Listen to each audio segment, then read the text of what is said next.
ವಾಲ್ಮೀಕಿ ಹಗರಣ, ಇಬ್ಬರು ಇಡಿ ಅಧಿಕಾರಿಗಳ ವಿರುದ್ಧವೇ ಎಫ್ಐಆರ್ ದಾಖಲು.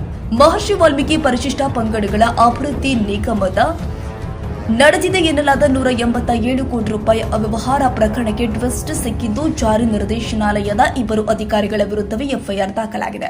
ಮುಖ್ಯಮಂತ್ರಿ ಸಿದ್ದರಾಮಯ್ಯ ಹಾಗೂ ಹಣಕಾಸು ಇಲಾಖೆಯನ್ನ ಸಿಲುಕಿಸುವಂತೆ ರಾಜ್ಯ ಸರ್ಕಾರಿ ಅಧಿಕಾರಿಯೊಬ್ಬರಿಗೆ ಒತ್ತಡ ಹೇರಿದ ಆರೋಪದ ಮೇರೆಗೆ ಜಾರಿ ನಿರ್ದೇಶನಾಲಯದ ಇಬ್ಬರು ಅಧಿಕಾರಿಗಳ ವಿರುದ್ಧ ವಿಲ್ಸನ್ ಗಾರ್ಡನ್ ಪೊಲೀಸ್ ಠಾಣೆಯಲ್ಲಿ ಪ್ರಕರಣ ದಾಖಲಾಗಿದೆ. ಜುಲೈ 16ರಂದು ನಡೆದ ವಿಚಾರಣೆ ವೇಳೆ ಕಣ್ಣನ್ 17 ಪ್ರಶ್ನೆಯನ್ನ ಕೇಳಿದ್ದಾರೆ. ಈ ವೇಳೆ ಪ್ರಕರಣದಲ್ಲಿ ಮಾಜಿ ಸಚಿವ ಬಿ ನಾಗೇಂದ್ರ, ಸಿಎಂ ಸಿದ್ದರಾಮಯ್ಯ ಹಣಕಾಸು ಇಲಾಖೆಯ ಹೆಸರು ಹೇಳುವಂತೆ ಕಣ್ಣನ್ ಕೇಳಿಕೊಂಡ್ರು ಎಂದು ಅವರು ಆರೋಪಿಸಿದ್ದಾರೆ. ವಾಲ್ಮೀಕಿ ನಿಗಮದ ತನಿಖೆಯನ್ನ ರಾಜ್ಯ ಸರ್ಕಾರ ಎಸ್ಐಟಿಗೆ ವಹಿಸಿದ್ರೆ ಯೂನಿಯನ್ ಬ್ಯಾಂಕ್ ನೀಡಿದ ದೂರು ಆಧರಿಸಿ ಸಿಬಿಐ ತನಿಖೆಗೆ ಇಳಿದಿದೆ.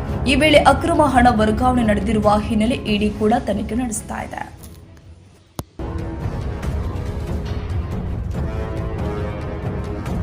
ಚಿಕ್ಕಮಗಳೂರಿನ ಮುಳ್ಳಯ್ಯನಗಿರಿ ದತ್ತಪೀಠಕ್ಕೆ ಪ್ರವಾಸಿಗರಿಗೆ ನಿರ್ಬಂಧ.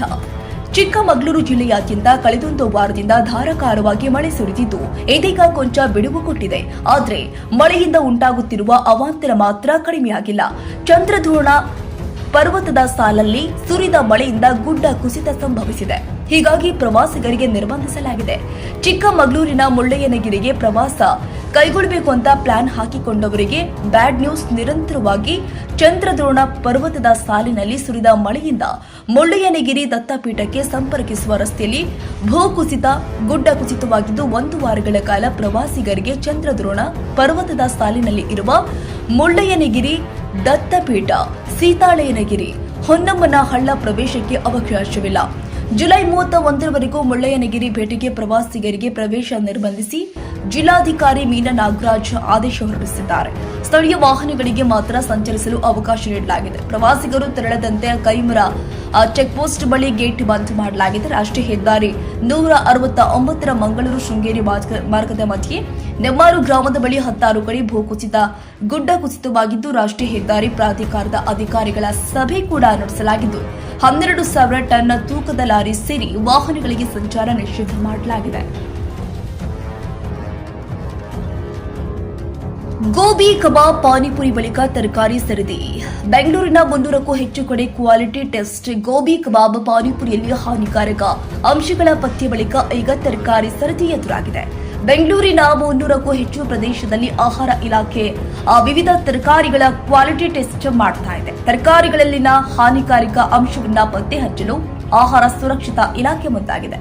ಕೆಲ ತಿಂಗಳ ಹಿಂದೆ ಗೋಬಿ ಕಬಾಬ್ಗೆ ಬಳಸುವ ಕಲ್ಲರ್ನಲ್ಲಿ ಕ್ಯಾನ್ಸರ್ಕಾರಕ ಅಂಶಗಳು ಇವೆ ಎಂದು ಆಹಾರ ಮತ್ತು ಸುರಕ್ಷತಾ ಇಲಾಖೆ ಕಲ್ಲರ್ ಬಳಕೆಗೆ ನಿಷೇಧ ಹೇರಿ ಆದೇಶ ಹೊರಡಿಸಿತ್ತು. ಇತ್ತೀಚೆಗೆ ಪಾನಿಪುರಿಯಲ್ಲೂ ಕೂಡ ಹಾನಿಕಾರಕ ಅಂಶ ಇರುವುದನ್ನು ಆಹಾರ ಇಲಾಖಾ ಅಧಿಕಾರಿಗಳು ಪತ್ತೆ ಮಾಡಿದ್ರು. ಇದೀಗ ತರಕಾರಿಗಳ ಗುಣಮಟ್ಟ ಪರಿಶೀಲಿಸಲು ಆಹಾರ ಸುರಕ್ಷತಾ ಇಲಾಖೆ ಮುಂದಾಗಿದೆ. ತರಕಾರಿಗಳನ್ನ ಟೆಸ್ಟ್ ಮಾಡುವ ಉದ್ದೇಶದಿಂದ ಬೆಂಗಳೂರಿನ 300ಕ್ಕೂ ಹೆಚ್ಚು ಪ್ರದೇಶಗಳಿಂದ ತರಕಾರಿಯನ್ನ ಸಂಗ್ರಹ ಮಾಡಿದ್ದಾರೆ. ಒಟ್ಟಾರೆ ಕೇಂದ್ರ ಸರ್ಕಾರ ಸೂಚನೆ ಮೇರೆಗೆ ರಾಜ್ಯ ಸರ್ಕಾರ ಮತ್ತು ಸುರಕ್ಷತಾ ಇಲಾಖೆ ಕ್ವಾಲಿಟಿ ಚೆಕ್ ಮಾಡ್ತಾ ಇದ್ದು, ಯಾವೆಲ್ಲ ಹಾನಿಕಾರಕ ಅಂಶ ಇದೆ ಎಂದು ಇನ್ನಷ್ಟೇ ಬೆಳಕಿಗೆ ಬರಬೇಕಾಗಿದೆ. ಒಂದು ವೇಳೆ ಹಾನಿಕಾರಕ ಅಂಶಗಳು ಪತ್ತೆಯಾದರೆ ಯಾವ ಕ್ರಮ ತೆಗೆದುಕೊಳ್ಳಲಿದ್ದಾರೆ ಎಂಬುದು ಸದ್ಯದ ಕುತೂಹಲವಾಗಿದೆ.